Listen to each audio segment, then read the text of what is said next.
Let's make smothered pork chops. I got 50% off bone-in pork chops, some beefy onion soup mix, chicken broth, cream of mushroom, and some more mushrooms. You're going to start by putting your bone-in pork chops in your crock pot. Apparently, you're also supposed to have a pack of gravy mix, but I forgot. Anyway, your mushrooms, chop those up, put them over the top of the pork chops. You can also mix them in with your soup. I'm going to do that next. So I started with a cup of chicken broth. I use in bouillon cubes. Then you're going to add your soup mix.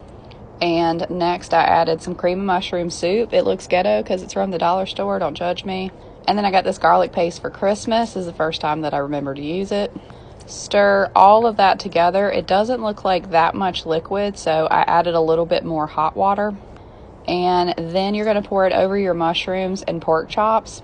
Learn from me. I added even more hot water to this and forgot that mushrooms are basically water themselves. So by the end, it was a little bit watery. But anyway, smush your mushrooms down into the liquid. I cooked mine for 6 hours. You can cook it between 4 and 6 hours, depending on how much time you have.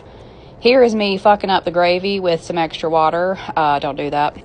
Anyway, I'm going to make some caramelized onions. You're going to take a white onion, slice it super thin. If you're cooking for more than one person, I would say cook the entire onion. Caramelized onions shrink down to nothing. This is my crunchy broccoli. I added some Parmesan. The crunchy broccoli recipe is on my page. And then to attempt to thicken my gravy, I used 3 tablespoons of cornstarch, 3 tablespoons of water. I cooked my onions for about 45 minutes. This is what they look like. And after 6 hours is my pork chops and mushrooms. Southern people, y'all don't come for me for my gravy. I promise it was delicious. The pork chops fell off the bone. And then with the caramelized onions on top, oh my God, them things are like crook. Also, you know, healthy.